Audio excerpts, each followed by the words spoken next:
Hello and welcome to the Truth About Wealth podcast with John and Michael Parise of Copper Beech Financial Group. I'm Wendy McConnell. Well, hello, fellas. How are you? Hey, Wendy. How are you? Good. I'm How you good. doing, Wendy? It's always great to see you guys. So I'm very happy. Always great to see you. Yeah. But we do have a guest today. So do you want to tell us a little bit about him? Sure. We have the one and only Andy Schectman from Miles Franklin back with us. It's been a little while since we've had you on the podcast here, Andy. Good to see you again. Good to see you too, guys, fellas. It's great to be here. I appreciate the invite, and feels like it has been a little while, but seeing you, it feels like yesterday. Yeah, likewise. Love having you, Andy. Always enjoy your thoughts. Thank you. Appreciate that. It's a labor of love for sure. Yeah, yes, it is. What do you guys feel like chatting about today? Oh, we like gold and silver, so let's talk about the whole world around that you understand better than anybody we've ever spoken to. So why don't you just kick in the gear, and we'll give you that road to take, and let's go. Well, I appreciate it. Yeah, it's been an interesting time with gold and silver. I guess one of the things that sticks out to me more than anything else is that, you know, it's undeniable in my world, at least the way that I look at things. It's undeniable that markets are managed. In fact, I would go as far as to say there is no such thing as free markets anymore, just manipulations. And whether we're talking about Forex market or we're talking interest rates or we're talking precious metals, you name it, there's governmental intervention or even the equity markets, of course. And for a long time, the ability to manipulate the price of gold and silver has been paramount to the Western illusion. The ability to maintain the perception of a strong bond market, the ability to maintain the perception of a strong dollar and strong Western currency system has been central to the West. The markets where the price is determined, in particular the LBMA and the COMEX, have always allowed an escape valve that have never really been taken advantage of. That escape valve is the ability to stand for delivery. The LBMA is a 140-year-old exchange. It's the oldest commodity exchange on the planet, and the COMEX since 1974. And as I look back over my career, you guys, which spans now almost 35 years, I will see a common thread, and that is no one ever stood for delivery. Never. Wow. Less than 1% of the contracts stood for delivery. The COMEX was originally designed as a platform to offset risk. I'm a farmer. You guys are bakers. You need wheat, and I need to sell my crop. And I just plant the field in which I have to borrow money to buy my combine, the seed, the diesel fuel. I need to plant this field and hope that come September, I'm able to sit down and watch NFL football and relax and have sold my crop at a profit, and I can relax for the winter. I'm being a little facetious here, but the point of it is that the idea was that the baker would be happy to purchase a guaranteed crop of wheat for his bread months in advance, and the farmer is happy to sell that production many months in advance, taking out of the equation all of the variables. That was what the exchange was set up for. Me as a precious metals company, if I have 5,000 ounces of gold in my warehouse, I'll sell 5,000 ounces of gold on the COMEX market to offset my risk. Because if the price goes up by $100, well, that's great. My inventory is up now $500,000 in that gold. It's down $500,000 on what I sold short. But the other way, if it goes down $100, now I'm down $500,000 in my inventory, but up commensurate on what I sold short on COMEX. It allows me to maintain neutrality, to be market neutral. And that's what the exchange was designed for. But over the last several years, we have seen a period of time where maybe the last 20 or 30 years, a period of time where the banks are able to create a perception of illusion, or an illusion of perception, depending on how you look at it, based upon a term called Gibson's paradox, which is the inverse relationship between real interest rates and the price of gold. And forever, they stepped on the price of gold to maintain an illusion that our bond market was strong, that our economy was strong. You had to kill the canary in the mine shaft. And if we take a look at, for example, the LBMA, which is a good place to start, the London Bullion Metals Association, they admit to trading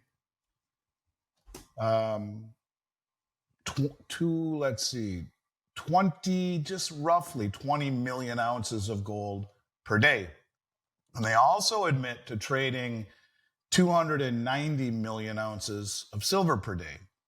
Now, they only have in silver in particular, there's 800 million ounces of silver on the LBMA market. And believe me, I'm going somewhere with this. You'll understand. I'll bring it all full circle. But they have 800 million ounces in the LBMA, of which only 300 million belong to the ETFs. 500 million belong to the ETFs. 300 million are unencumbered. 300 million of the 800 million. And they will tell you that it's the lowest lowest silver inventory that they've ever had since they started keeping records. In fact, so low that last month, in the month of August, 8.1% of that float was delivered. 8.1% came off the exchange, was delivered by big money. Who's buying that? Who's buying 25 million ounces? 8.1% of the 300 million ounces, which is the lowest position they've ever had.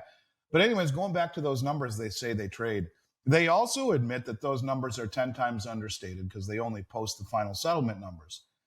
So every single day, they're trading 2.9 billion ounces of silver, minimum, 2.9 billion. That's 3.5 times annual global mine supply.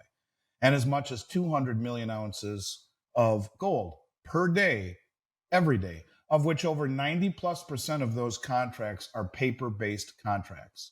It's a scam. It's Bernie Madoff. And on the COMEX, we have a rehypothecation of silver by almost 1,800%.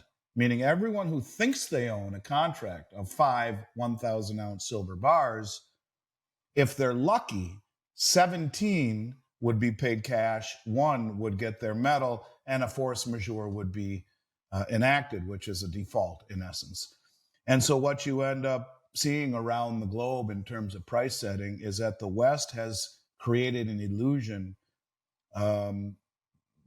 of dollar supremacy, of bond market supremacy, and much of which was done by suppressing the markets.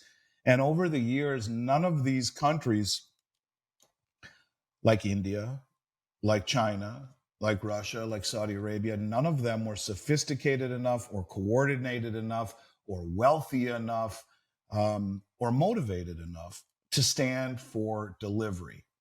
And that's what we see happening right now. The exchanges are being bled dry, and there is a battle going on right now, I believe, for the very first time. See, if we go back to 2022, we see something really unusual, you guys, and that is a divergence.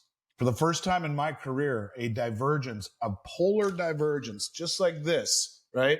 Where the gold price keeps going up, and since 2022, the ETF participation in gold has gone straight down at a 45-degree angle, like you're skiing down the Swiss Alps.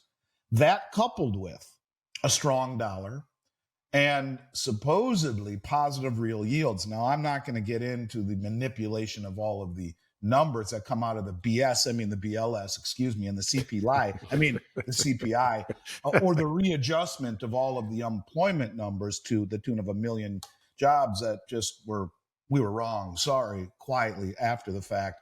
But the point of it is that supposedly you have a positive real return on a 6-month treasury, as an example, paying 5%, versus if we really want to believe the CPI at 3%, we can do that. Now, John Williams tells us that that you can add an 8 to that number, and he's the purveyor of the website shadowstats.com. And all he does is show for example, unemployment, the U9 numbers, the way that they used to be calculated up through the 90s. And we're actually at about 9% unemployment, not the 3 or 4% they're trying to tell us. And the same thing is true with inflation. He'll tell you we're at 11%, not the 3, but let's just pretend the 3% is right. And we'll go with it for the story for the narrative. And that is simply that we supposedly have a positive real yield. We have a strong dollar. We supposedly have a great market and strong labor market, and everything is great. And so they're stepping on the price of gold, and they've been doing that specifically. They're trying to hold the price back, but they're losing, and the price keeps on going higher. It keeps on marching higher, largely because it's been discovered that this divergence, this divergence of ETF participation and supposedly a strong dollar market, and supposedly everything is anti-gold, yet it keeps going higher. And it's because the most well-informed traders in the world, the central bankers, are wise to what the West is doing.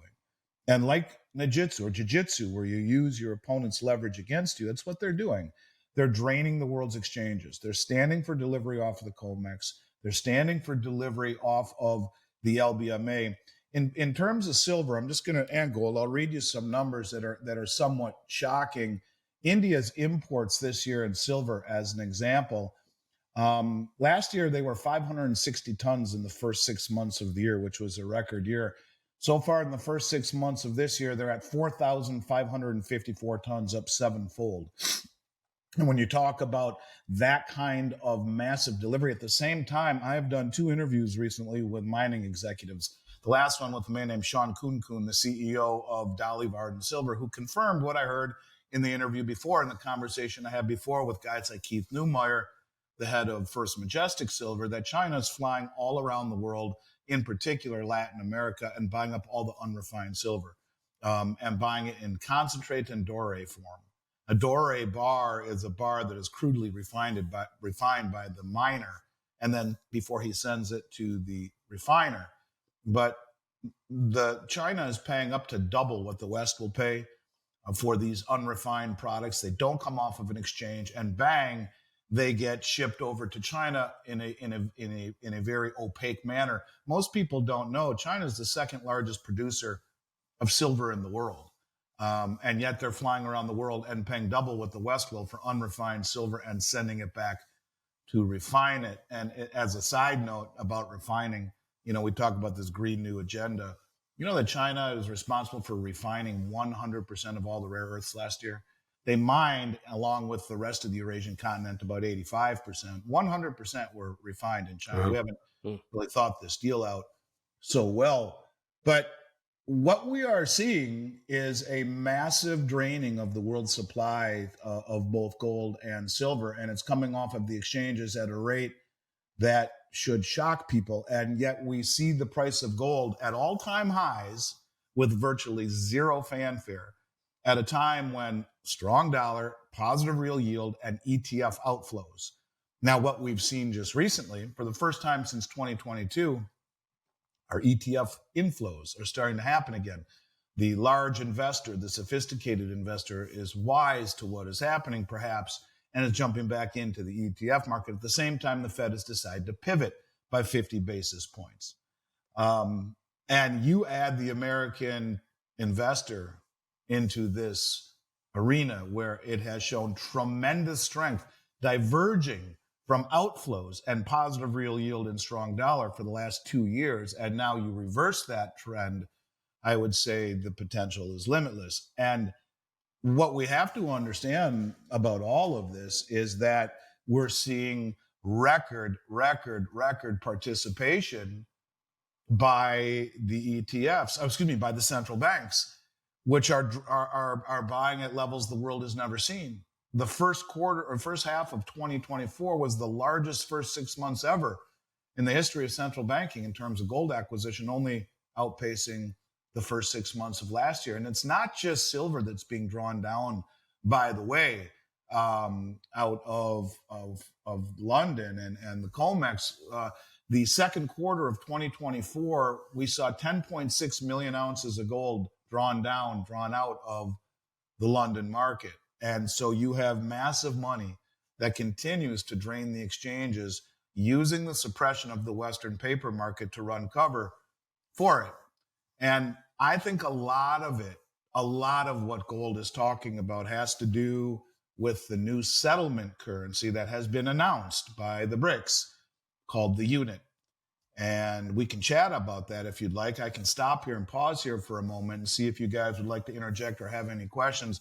The main main theme of what I'm talking about right here, first and foremost, is that gold has outpaced all expectations at a period of time where everything that we've ever learned about the dollar, its strength, positive real yield, and negative outflows out of the ETF should signal that gold has been getting killed, yet it has outpaced every asset on the planet, with the exception of Bitcoin, both this year and for the last 25 years, quietly appreciating by 9.9% per year for the last 25 years. So before I get into what is really going to be a massive catalyst for the price of gold and silver, I'm happy to, take any questions. Yeah, I got a question, Andy.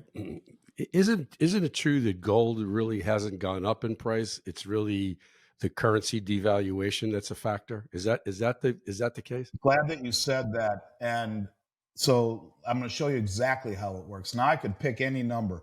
Over my shoulder, I have Roosevelt behind me, who confiscated gold in 33. And I could go back to that. And I can go back to Roman times, but I'm going to use a 10-year window just because it's really easy to show you. The M2 money supply has increased by roughly, on average, 7% per year for the last decade. All right. And that's inflation, right? Inflation is always an increase in the money supply, period. The CPI is an increase in prices. They want us to believe that rising prices are inflation, but rising prices are a symptom of inflation. Every single time, always, inflation is a monetary event. You inflate the money supply by creating money. Now, the Cantillon effect tells you that the very, very wealthy have the greatest utility of that money because they're closest to it and they can buy assets. But by the time the money works its way out through the system, could be a year or two, that's rising prices, consumer goods, and that's where the CPI comes into it. But the amount of money creation has averaged 7% per year for the last decade. Now, something that they don't teach us in elementary school, and rarely do they even teach it in high school, something called the law of 70 seconds, which everyone should know. Everybody should understand the law of 70 seconds. What is the law of 70 seconds? You take your interest rate and divide it into 72. It tells you how long before your principal doubles. There's no coincidence that credit cards start at 18%. Times 4 is 72. You don't pay off the principal and just the minimum interest. In 4 years, your principal doubles, 18 into 72. Well, if money creation has been running at 7% per year, which is a conservative number, probably higher, but at 7%, in 10.2 years, if you were being paid 7%, your principal would double. In this case, your purchasing power is cut in half. The dollar today is worth 1/2 of what it was worth 10 years ago. Okay, great. What was the price of gold 10 years ago? Well, what do you know? It was $1,200 an ounce. So in the past 10 years, the price of gold has gone from $1,200 to $2,650. It has just over doubled. And the dollar has lost half of its value over the exact same period of time. So you tell me, did gold go way up or did the dollar go way down? And you're exactly right. You can look at the Japanese yen. A decade ago, it cost 140,000 yen or so to buy an ounce of gold, and today it's 380,000. So did gold go up or did the yen go down? Gold sits on the ledge of the bathtub. The water underneath it is the currency. You pull the plug on the currency and you start to create, in this case, more currency, which devalues it. So you pull the plug on the bathtub and the water starts to go down in terms of its value. Gold didn't go higher. Gold is still just looking down at a currency that is going lower and lower and lower and lower. Right. Think about it, John, in your lifetime, what $10,000 meant to you when you just came out of college. What did it mean to you when you were newly married? What did it mean to you when, Michael was born? And what does it mean to you today? $10,000 is losing value every single day. I never understand why the mandate, the dual mandate of the Fed, one of which is to create or to maintain stable pricing at a 2% inflation target. Where the hell did they ever come up with 2%? Because negative 2% would mean your standard of living is much higher than it was if it were 2%. So this 2% mandate, which they're never even getting close to right now, they're pivoting when they're 65% away from reaching their mandate. So they're not signaling victory over inflation. They're waving the white flag. And yet, anyways, the bottom line is that as the dollar insidiously loses value every year methodically to inflation, it is not gold that is going higher. It is gold that is maintaining its value. Go back right here to 1900, right? This is a $20 gold coin. It's an ounce of gold. This is a $20 gold certificate. You could exchange them with the banker. This doesn't say "In God We Trust" on the bottom. It says "Payable to the bearer on demand in gold coin." So if Grandpa left us 2 boxes, he left 2 boxes for his grandson, Michael, and one of them is a box of $10,000 worth of $20 gold certificates. Now, granted, those $20 gold certificates are worth more than a $20 bill, but not a huge amount. It might be $500 or whatever, but forget about that. Let's just call it what it is. A $20 bill versus an ounce of gold. 500 of those in the other shoebox. So the $10,000 that Grandpa left you, that's nice, right? But the exact same amount, which were interchangeable back then in gold, which is an ounce of gold in essence, is worth well over $1 million. The dollar has got its ass kicked, whereas gold has maintained its purchasing power. And back then, an ounce of gold or a $20 gold coin or a $20 bill bought you a finely tailored men's suit with an overcoat and shoes and the whole 9 yards. Well, that $20 bill won't even buy you shoelaces and a tie. But the ounce of gold, $2,600, still going to buy you a pretty nice suit. And so that's what gold does. It maintains its value in the face of a depreciating dollar. And that's a very important point that you raised. Andy, it always amazes me when you look at the investment world and you look at how people invest money. Gold and silver play a very little role in the average American. They don't understand the relationship between the currency and gold and silver, particularly gold to this point. How do you explain that? How is that fair to the investor? Is that something that's held back purposely? They don't want people to know about it, or is that just the investment community commodities in general? Usually, like probably 5 to 7%, if that. Yeah. I mean, in a lot of and that would even be, I think, a fairly uncommon asset allocation from what we would see. Yeah. Andy, 4 years ago when we talked to you first, I've been recommending gold to every one of my clients. Some have purchased it, and some are clients of yours, and some have not. And they all look at me and I say, I should have listened to you. So they're still struggling with that thought process. Can you explain that? Is that just and it really doesn't make sense to me, you guys, because let's go back to 2000. You go back to 2000, gold was $250 an ounce. It has averaged 9.9% appreciation per year for 25 years. It has doubled the performance of the 10-year Treasury. You can go back 50 years and it just now surpassed the performance of the 10-year Treasury for 50 years, compounding. Crazy. You go back and look at the S&P 500 since 2000 with dividends reinvested, it's 9.6%. It's beat the S&P 500. It's the tortoise, not the hare. Now, the cynic in me would say that, when I started this company, John, back then, guys that were now financial advisors, most of them were stockbrokers. I started this company before the internet, and you would make 1% of the trade. And now comes along the internet, and Scott Trade says, we'll do this for $9. And so now everyone became a financial advisor. The difference really is one test on ethics. I'm not talking a CFA, which is the real deal, 3 tests over a period of 2 years or whatnot. But a financial advisor is a Series 7 broker that passes 100-question tests on ethics, which aren't hard. I didn't even study for that test. I was one at one point. Series 7, you better study for it. The test on becoming an advisor is how or how not to screw somebody. Easy test. But now your model is free trades and you keep money under management and you make a percentage of it. So to tell someone to go buy gold when it comes away from management fees is something that I think most financial advisors, not all, I'm not pigeonholing anyone, I'm just simply saying human nature would be that you find another alternative because that money's never coming back. That money leaves the management underneath the umbrella, leaves management, and goes to buy gold and silver. I don't know why it is so heavily ignored. Wall Street doesn't like it. It is the antithesis to the system. And yet, if you look at what is the one asset that every central bank owns, gold and silver, and at least for sure gold. And if you go back to 2019, when It wasn't a whole lot after that I started talking with you, 2021 maybe. But the most powerful bank on the planet, the Bank of International Settlements, came out and said, by the way, you guys, gold is the only other tier one asset in the world next to U.S. treasuries and dollars. They have signaled it, but Wall Street has ignored it.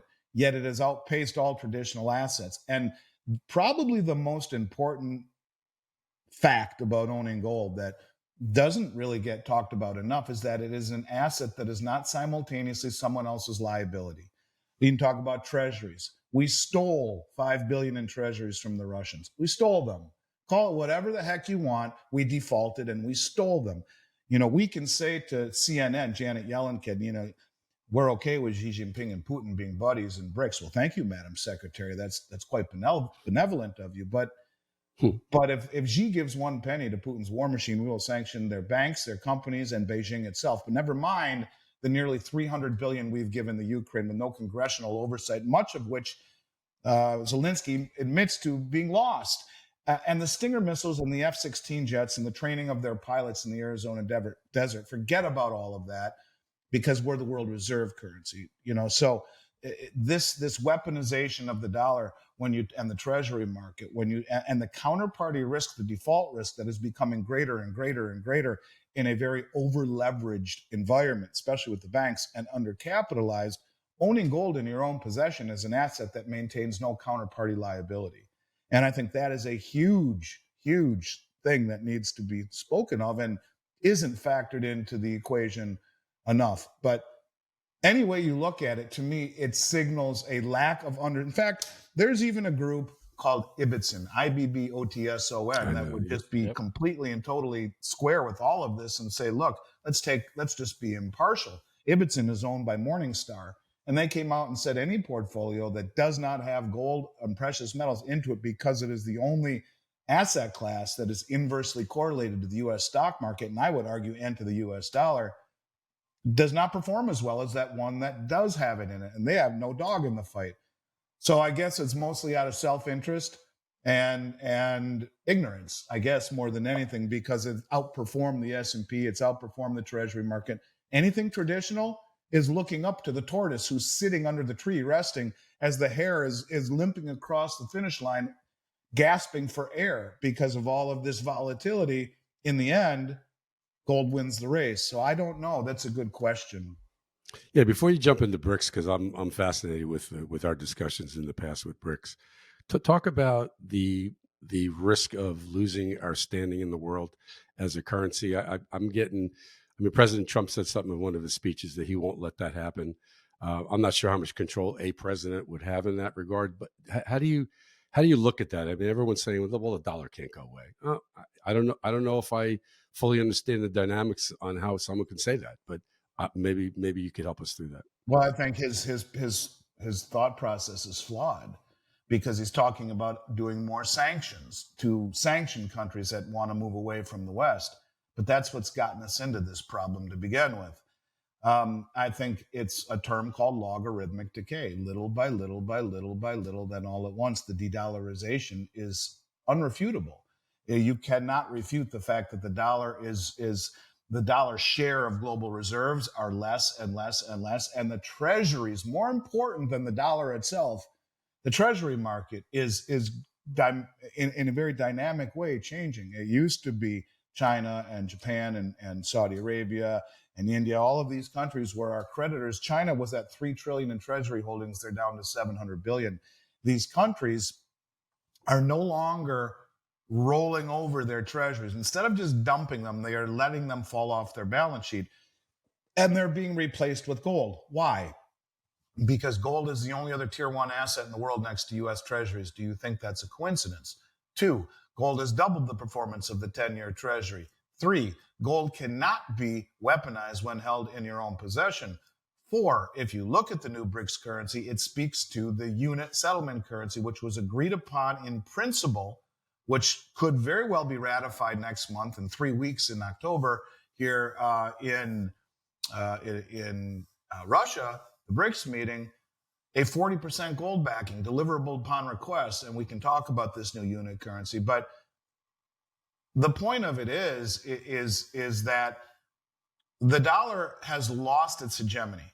It lost its hegemony in August, I would argue, when the Saudis did not re-up the exclusivity deal. In 1974, when Kissinger went to Saudi Arabia and struck the deal with the Saudi kingdom, the deal was exclusivity.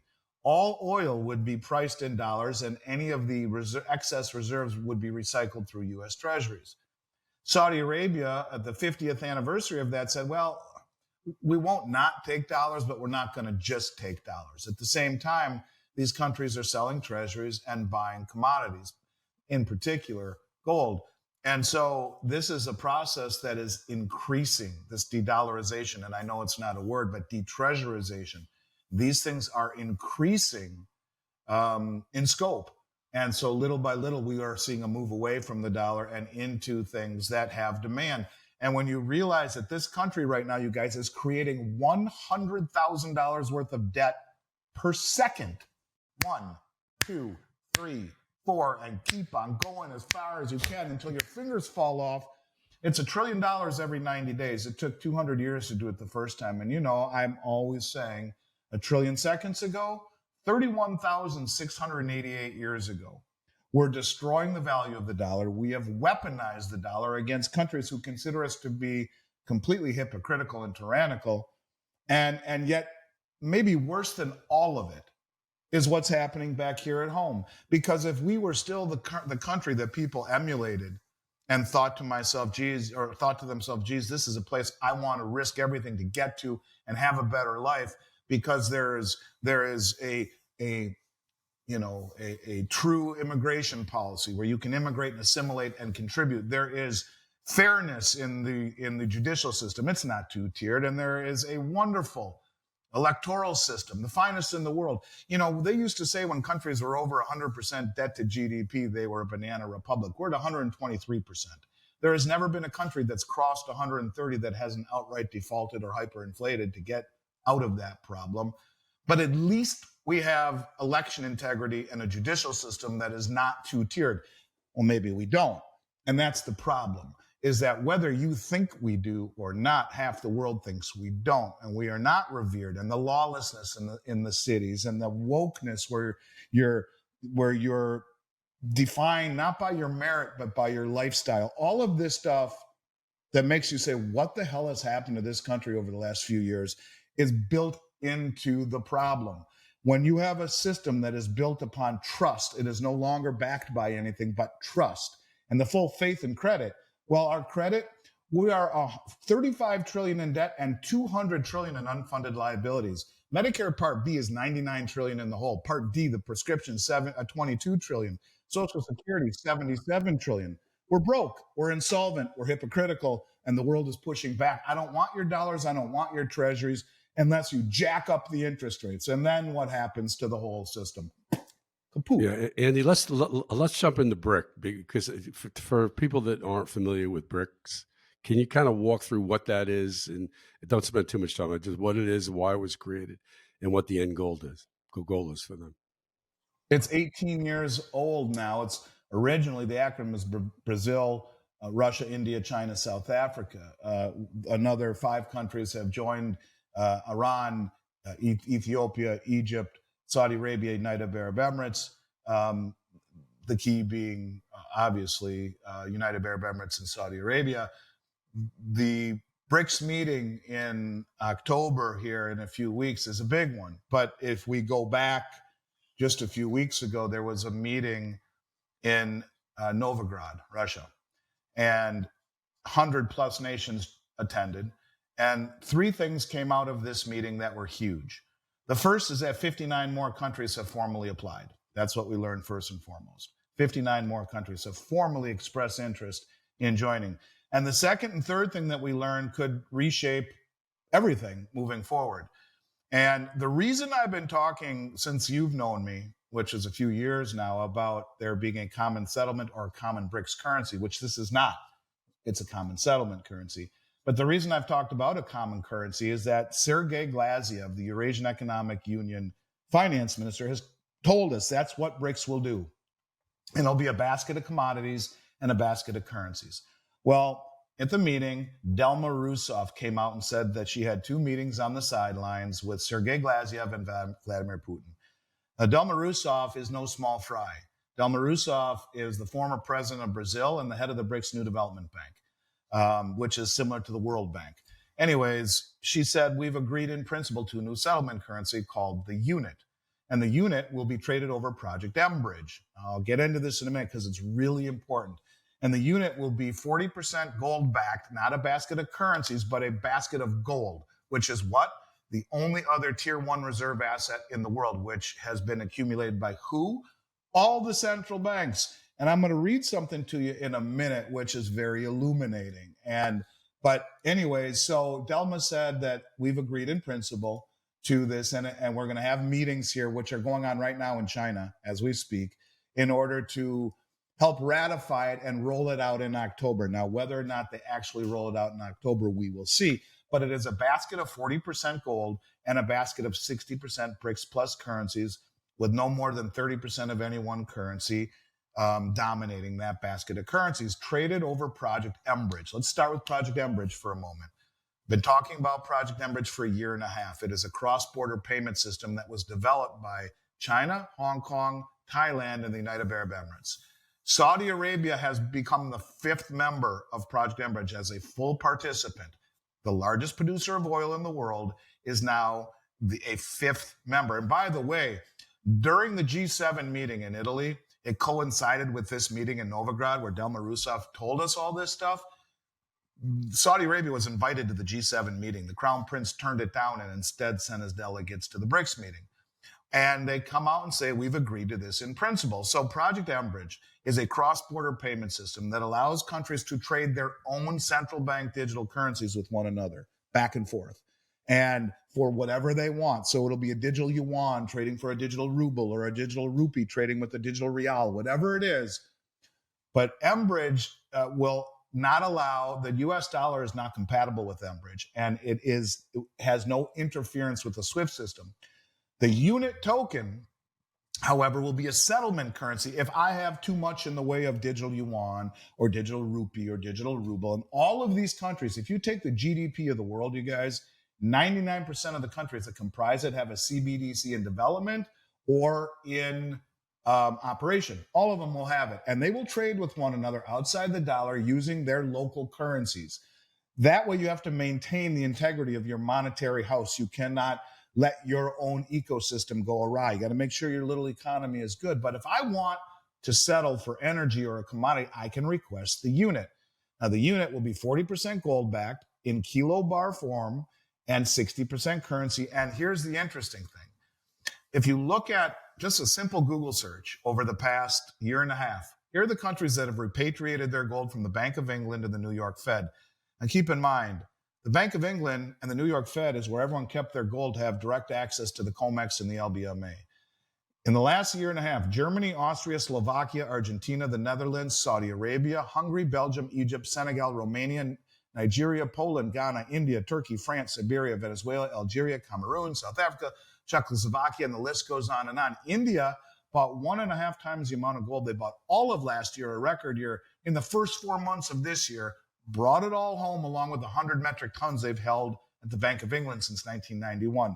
Give us back our gold. They're all repatriating it. Now, the easy answer, well, they're pushing back against the Western suppression, the Western sanctioning. We're not going to give you your gold, just like we did with the Russian treasuries. Maybe we won't give it to you. We're going to keep it because we don't like what you're doing. Well, that's the easy answer. But if you read the white paper on the unit, something very interesting pops up. And that says, when countries mint these tokens, these unit tokens, which will be traded over Enbridge, according to Dilma Rousseff, the former president of Brazil, the head of the New Development Bank, will be traded over Enbridge, which Saudi Arabia is a main participant in, one of 50 or so observational participants in Enbridge right now. It's growing. But anyways, when they mint these tokens, it will be minted in the form that the gold and the currency units will be taken out of circulation and put into an escrow account within the borders of the countries that possess the gold. It will be independently and continuously audited. In other words, These countries do not need to send their gold to the New York Fed or the Bank of England, or in this case, Moscow or Beijing or United Arab Emirates. They all hold their gold themselves, which will be part of the settlement currency, which is deliverable upon demand. This is a huge deal because what it does, it eviscerates the need to stockpile dollars and even more destroys the need to stockpile treasuries. So yes, it's massive. And we will find out in 3 weeks which countries have been admitted, and if indeed they are going to issue a new settlement currency pegged to gold. And if indeed they do, you guys, this is the moment where everyone says, well, they'll never get rid of dollars. That becomes challenged dramatically. And everything that I have said over the last 4 years in this respect has come true. All of it. I'm not saying this is going to come true, but when the head of the former president of Brazil and the head of the new development bank says, in principle, we've agreed to this, and you see all of these central banks hoarding gold and repatriating gold, and that the unit token will be backed by gold and deliverable in gold and held within the own borders of the countries that possess it. These things are happening. The fuse, the very long fuse of the supremacy of the dollar has been lit. The hegemony, that's gone. That was blown up a month and a half ago when Saudi said we're not going to just exclusively take dollars. So yeah, this is something we should probably, I know we're running out of time. Yeah, Andy, real quick. I mean, you always fascinate me. I mean, we could probably talk for 3 hours on these topics. The listeners that are kind of listening to your words, what would you recommend an investor to consider in a portfolio? Would you consider them buying a certain percentage of metals? Where would you lean? Is it silver, gold, or a combination of both? I think they'd be fascinated to hear your recommendation. Well, I think that diversification is a term invented out of fiduciary responsibility. That's the way that I've always felt. I think instead of broadly being diversified in asset classes that not only don't move in harmony, but that are all inversely correlated to a spike in interest rates, is not the way to do it. I think you identify the primary trend and broadly diversify within it. If the dollar is in trouble, then you broadly diversify within the trend of a falling dollar. That would be precious metals stocks. That would be oil and gas. That would be agricultural land or agricultural ETFs. That would be broadly diversifying within a trend. But yes, to me, gold and silver are not investments. They're wealth. And they are wealth that have outlived 2 world wars, German hyperinflation, the Great Depression, every pandemic, and anything else the world's ever thrown at it. And here we are 5,000 years after it's mentioned 400 plus times in the Bible. And the most well-funded, but more importantly, well-informed traders on the planet, they know the playbook, right? It's like Back to the Future. They have that magazine that tells you who won all the games. They know where we're going. And there is no reason in the world that the most powerful bank on the planet, the Bank of International Settlements, for 70 years had dollars and treasuries as the only tier 1 asset. By the way, guys, now gold is tier 1 too. To see them massively accumulate it and repatriate it the way that they have month over month, year over year for the last 5 years should be widely understood. To me, if you are not a contrarian, you're damn well bound to be a victim. And so I would say you don't buy gold and silver with any set percentage. You own it as wealth. And it's not an investment. Everything else you do with securities, with bonds, with real estate, there's your investment. Crypto, it's wealth. So whatever number you don't want to lose in an over-leveraged, undercapitalized banking system, whatever amount of money you don't feel comfortable with, that's the right amount. And I think advisors who say 5 or 10% really don't understand what they're talking about and just regurgitate that number up because that's what they've been told. Unconventional times, you guys call for unconventional decisions. Yeah, I think people have to wake up. And again, as we've got to know you through the years, I've been talking, diversification, and that's the word we live with, and people understand that. But that gold and silver conversation has come up a lot, and people have taken some of our advice to consider that. But you're right; it's stored value of wealth. It's not an investment. It's you pass it generationally. It's a great asset to kind of consider to be part of your family stock. Yeah, 100%.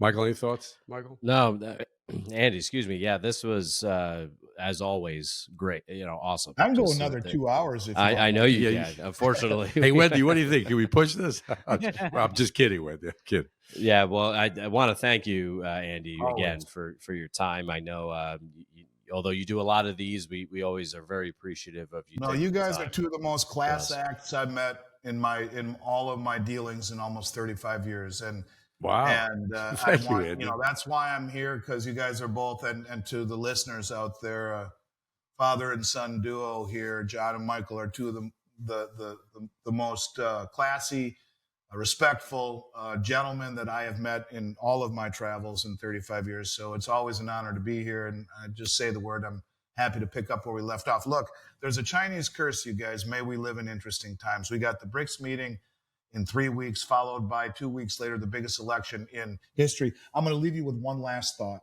and then I'm going to go. You guys should check out an article in the Washington Post. When you talk about a fine line between conspiracy and reality, it's an interesting one. Check out an article that just came out in the Washington Post and validated by Politico. Congress is working on, right now, rolling out a 28th Amendment, also known as the Continuity Amendment. This would allow for the immediate replacement of 100 or more members of Congress in the event of a mass casualty event without holding an election or involving voter participation.